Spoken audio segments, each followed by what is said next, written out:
The reputation. Humans had a strange place in the galaxy. Most alien species saw them as careful to a fault. Some called them cowards. The Galactic Coalition, made up of 12 powerful alien races, often joked about how humans spent more time planning than doing. They had a saying, "Ask a human for help, and they'll give you a safety manual instead." Commander Adam Wright knew all about this reputation. He commanded the Starship Intrepid, a vessel that wasn't the biggest or most powerful in space, but was certainly one of the most meticulously maintained. Wright took pride in his ship and crew, even if others mocked their cautious ways. "Commander, we've received an updated report from Coalition Central," said Lieutenant Sharon Black, his communications officer. Her console displayed a message with a red priority marker. Wright nodded. "Let's hear it. They're still complaining about our safety protocols for the Centauri mining operation. The Krell representative says we're suffocating progress with excessive precautions." Wright smiled slightly. The same Krell who lost 3 mining ships last cycle because they ignored basic radiation warnings. "The very same, sir." The bridge crew shared knowing looks. Human caution had saved lives countless times, but somehow they were still seen as the problem. Officer Lee Wilson, the ship's tactical specialist, looked up from his station. "They'll thank us when all their miners come home alive. Small comfort when they're calling us cosmic chickens behind our backs," said pilot Amy Foster as she adjusted their course. Wright was about to respond when Sharon's console lit up with urgent notifications. "Commander, we're receiving a distress signal," she reported, her fingers moving quickly across the interface. "It's coming from Research Station Epsilon 9, near the Tylan Nebula." Wright frowned. The Tylan Nebula was notorious for unpredictable radiation storms that could fry a ship's systems in seconds. Few captains risked traveling near it. "Put it on screen," Wright ordered. The main view screen flickered to life, showing a blue-skinned alien. Parts of the transmission were garbled, but the fear in his 4 eyes was clear. "Attacked by unknown vessels. Station critical. Radiation levels rising. Need immediate evacuation. Anyone please respond." The message cut off abruptly. "How many research personnel are stationed there?" Wright asked. Science officer Natalie Chen checked her data. 27. Mostly Voraxians, with some Tellurian researchers. "Voraxians," Wilson muttered. The irony wasn't lost on anyone. Voraxians were known throughout the galaxy for their bravery and physical power. They often led the mockery of human caution. "Any other ships responding?" Wright asked. Sharon listened to Coalition frequencies before shaking her head. "Negative, sir. I'm hearing chatter from several vessels in the sector. They're all acknowledging the signal, but they're declining to assist, citing the nebula's danger." Wright stood up and walked to the front of the bridge, looking at the nebula displayed on the tactical map. The swirling clouds of deadly radiation made a beautiful but lethal barrier around the research station. "How convenient that the fearless races suddenly have important business elsewhere," Amy said dryly. "Sir," Sharon spoke up again, "we're receiving a direct communication from Coalition Admiral Zaxtral." The screen changed to show a tall, gray-skinned alien with ridged features. "Commander Wright, we have a situation requiring careful handling." The way he emphasized careful made it clear this was not a compliment. "We're aware of the distress call, Admiral," Wright replied.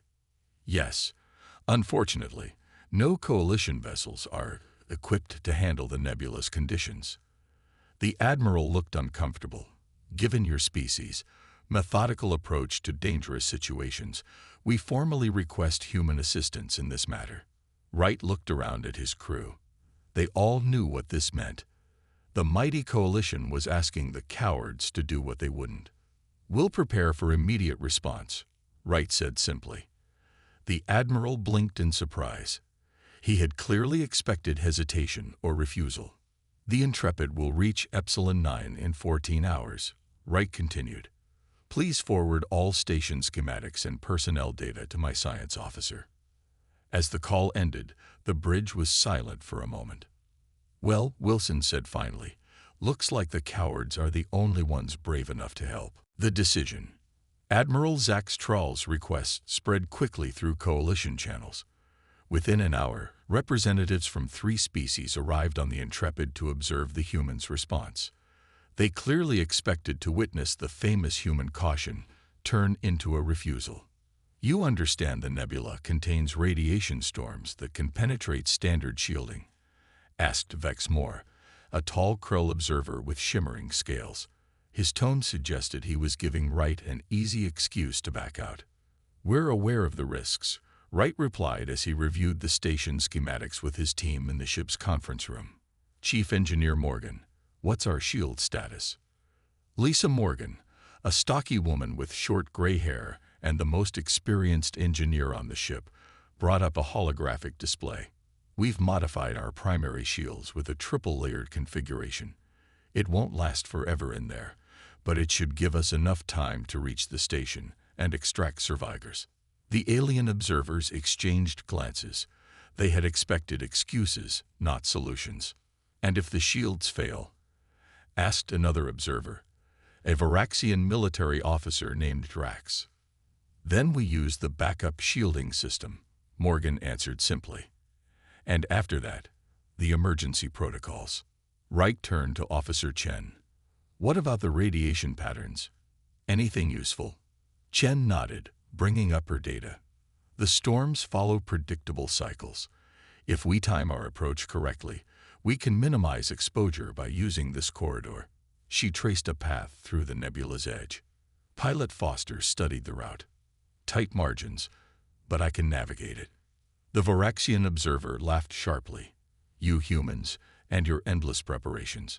My people would simply push through at full speed." "Is that why none of your ships are responding to the distress call?" asked Wilson, not looking up from his tactical display. The room fell silent. The Varaxians' upper shoulders darkened in what humans had learned was their version of an embarrassed flush. "We're preparing for every contingency," Wright continued, ignoring the tension.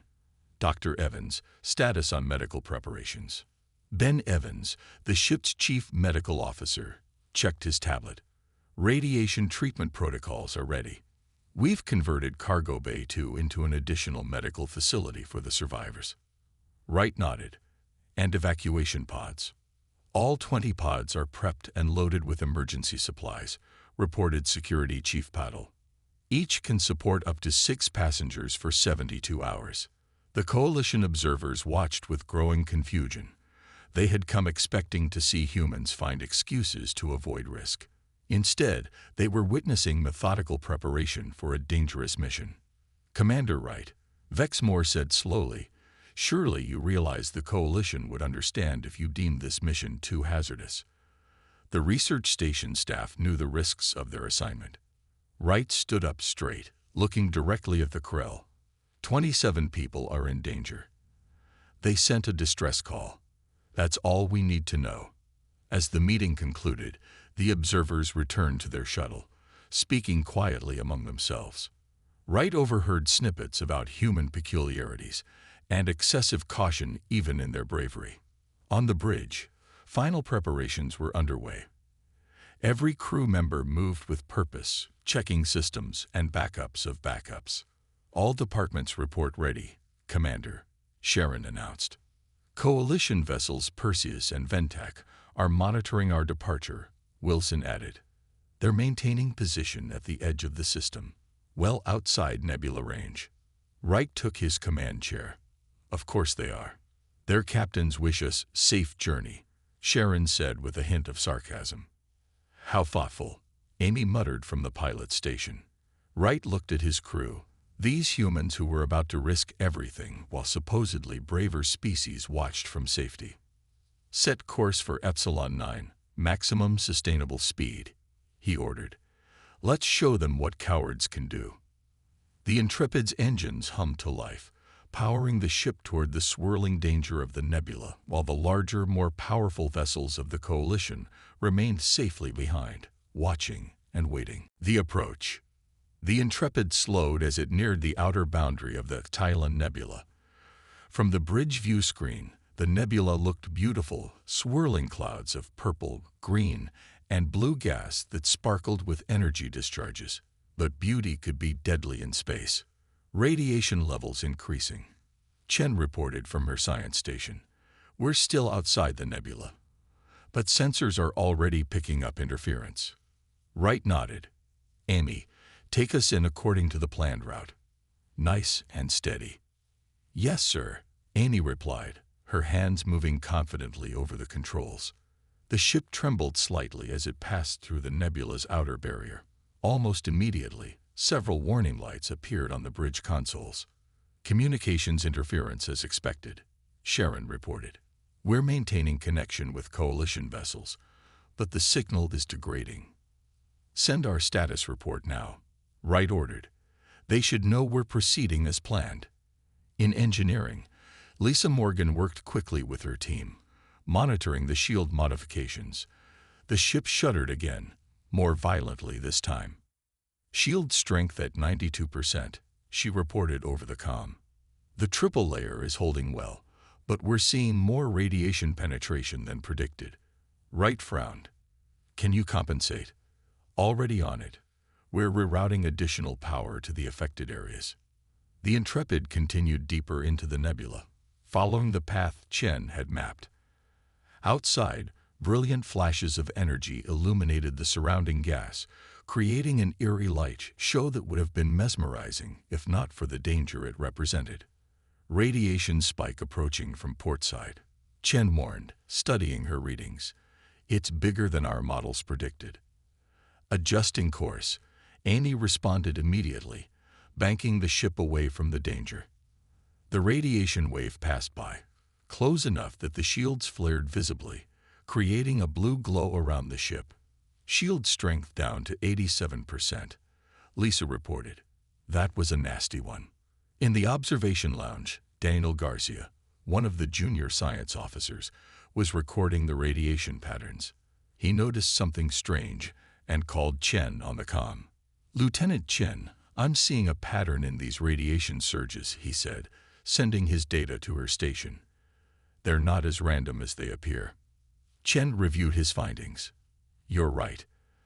There's a mathematical sequence here. Amy, if we adjust our course by 12 degrees and increase speed through the next section, we might avoid the worst of the coming storm. Changing course now, Amy confirmed. This better work. The Intrepid surged forward, narrowly avoiding another radiation wave. The shields still glowed blue from the radiation they absorbed, but the ship wasn't taking direct hits anymore. Nice work, Garcia, Wright said. Keep analyzing those patterns. Through the nebula's interference, a message came through from one of the coalition ships monitoring their progress. Intrepid, this is Captain Zor of the Perseus. A gruff voice said through static. We're tracking your extremely cautious progress. Do you require assistance with planning your next careful step? Several crew members exchanged irritated glances. Sharon looked at Wright, who nodded permission to respond. Perseus, we appreciate your concern, Sharon replied professionally. Our careful planning is working perfectly. We'll contact you when we've completed the rescue mission.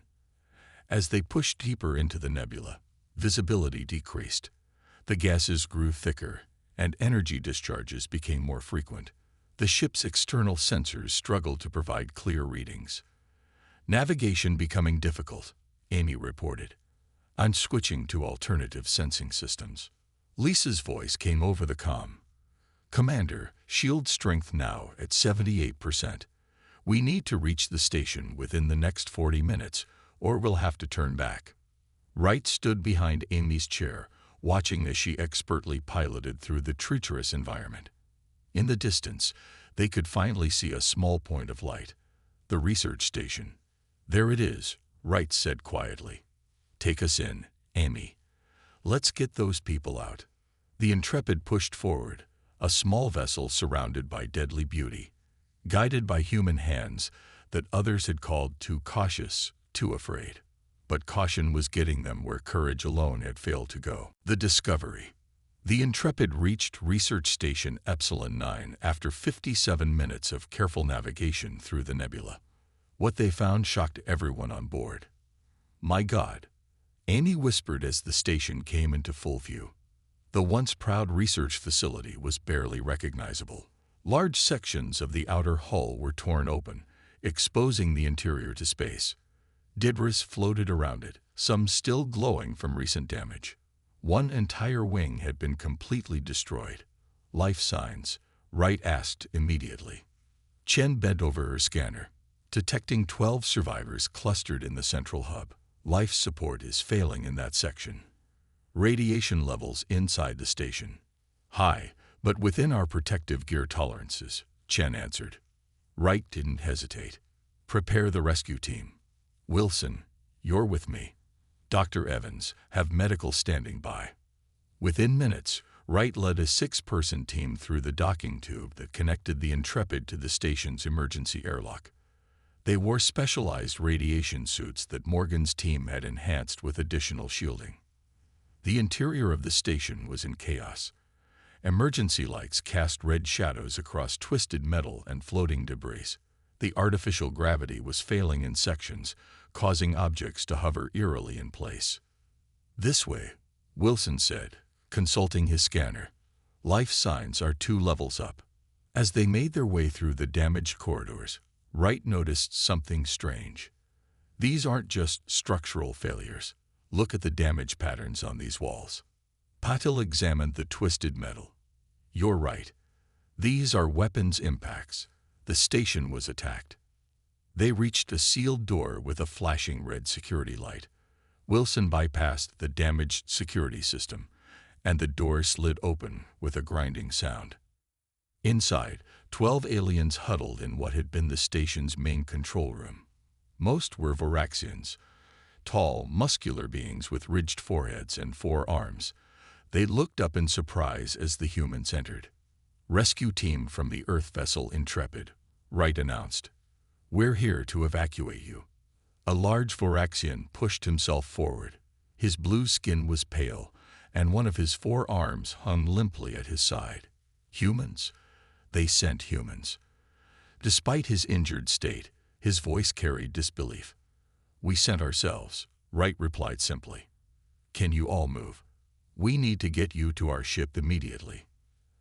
As the team began assisting the survivors, a female Voraxian scientist approached Wright. "I am Dr. Kola, lead researcher. How did you get through the nebula?" "Our distress signals indicated the radiation storms were at peak intensity." "Careful planning and good piloting," Wright said. "What happened here?" "Your station wasn't damaged by natural causes." Dr. Kala's expression darkened. "We were attacked by the Drex. They came without warning, 3 vessels. We had no defenses." Wright exchanged glances with Wilson.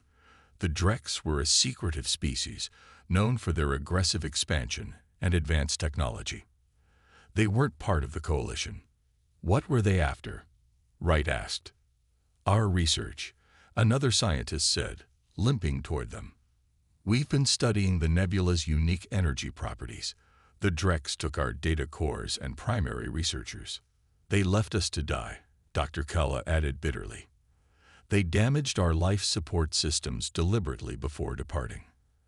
As the evacuation continued, Wright examined the station's remaining computer systems. What he found disturbed him greatly.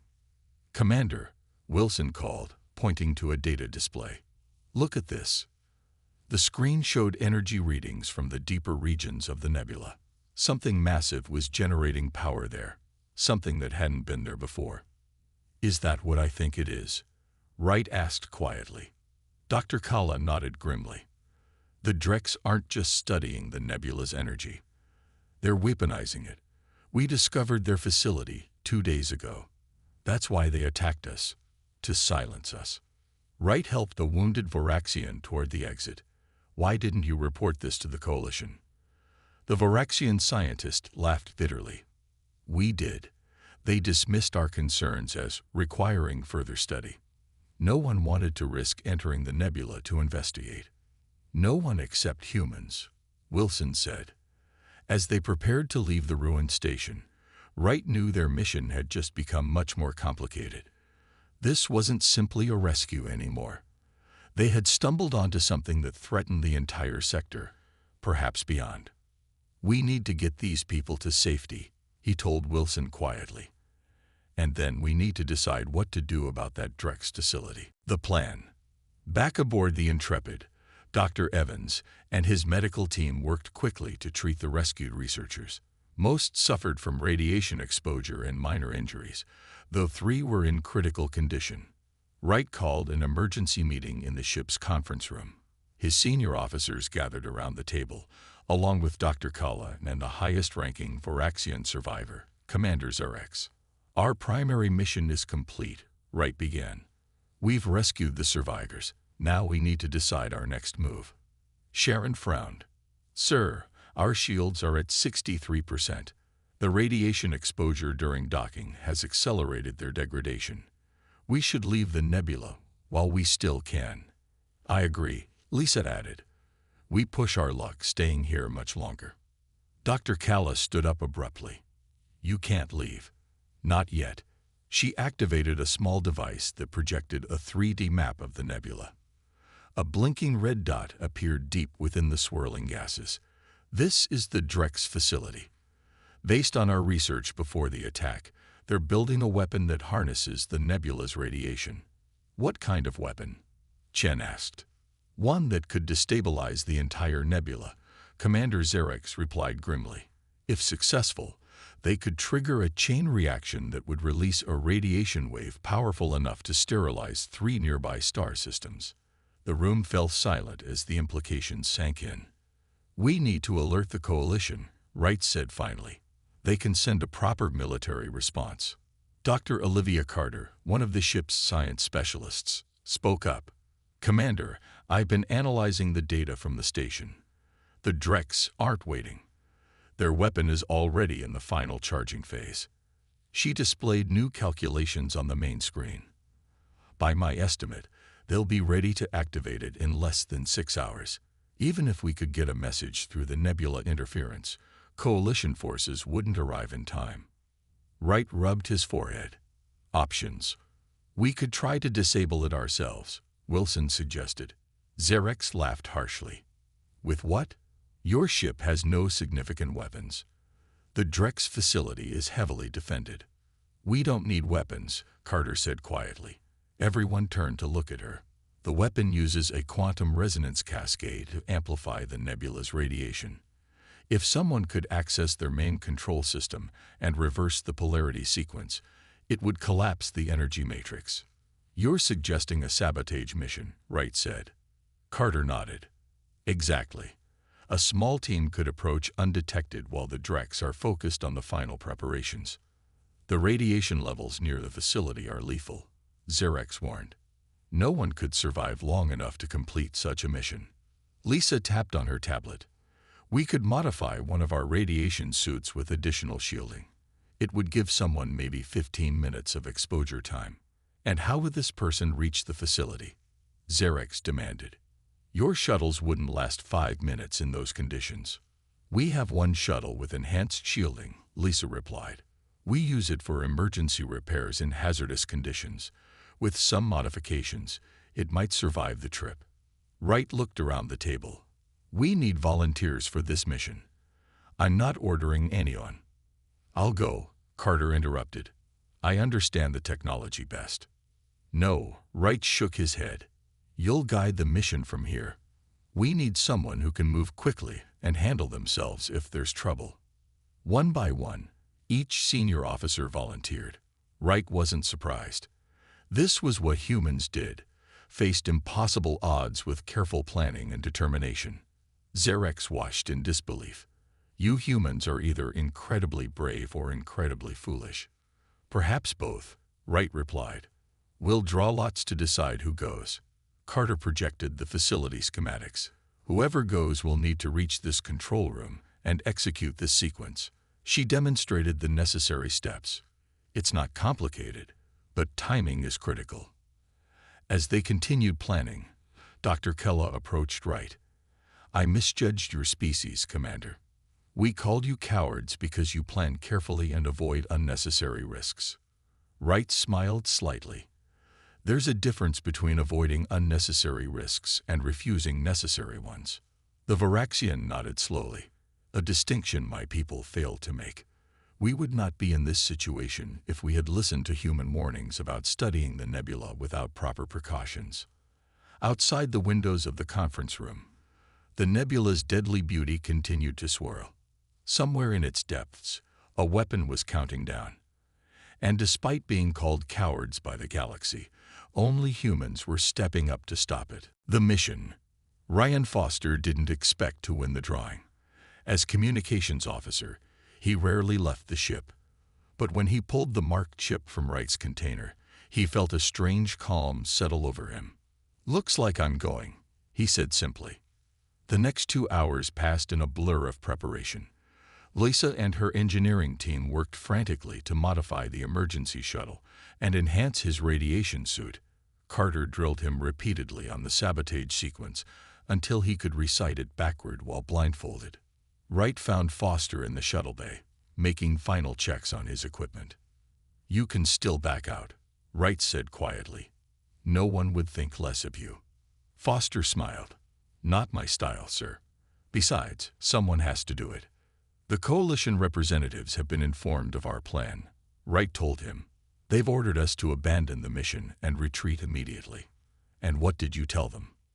"That we're experiencing communication difficulties." Wright's expression remained serious. "They've threatened sanctions against Earth for this unauthorized action." Foster laughed. "Well, I better succeed then. Hate to get court-martialed for nothing."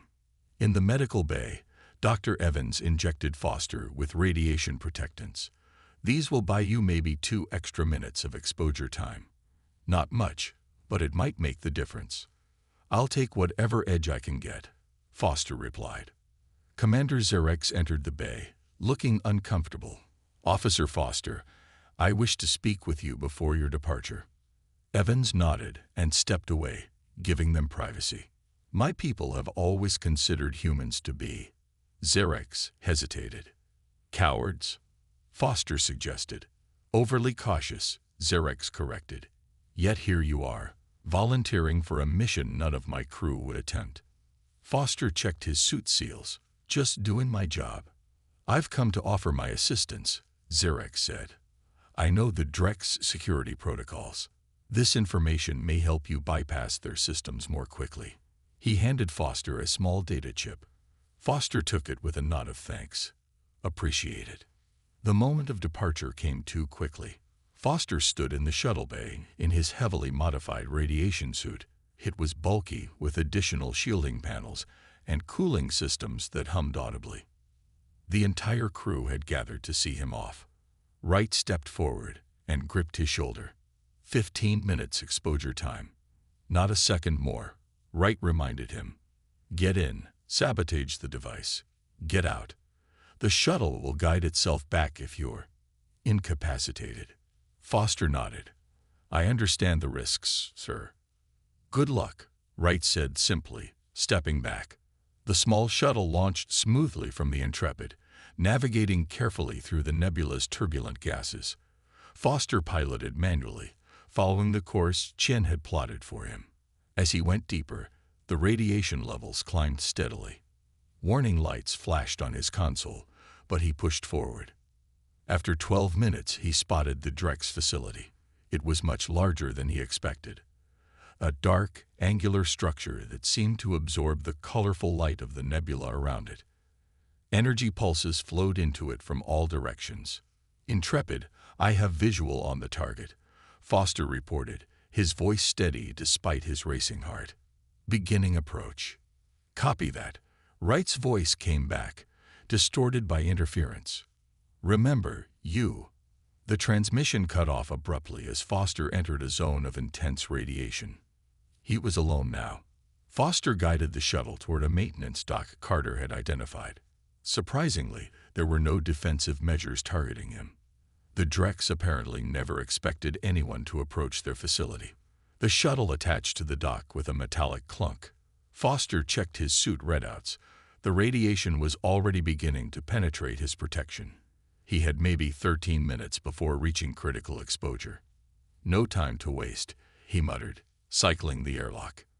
Inside, the facility was eerily quiet. Following Xerx's information, Foster bypassed 2 security checkpoints without triggering alarms. The corridors were deserted. Automatic systems seemed to run everything.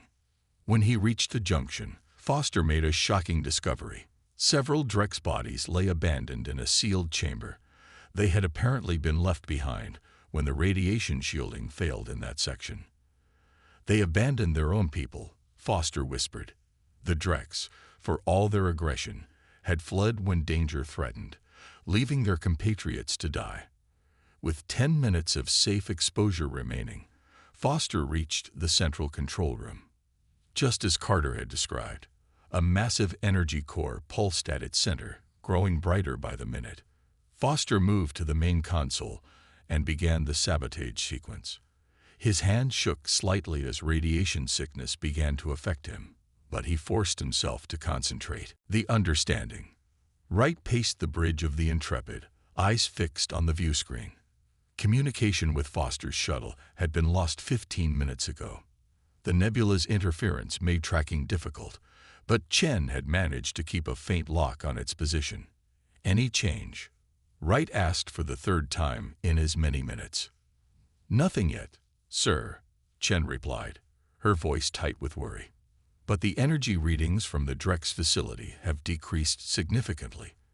I think he did it. But did he make it out? Wilson asked quietly.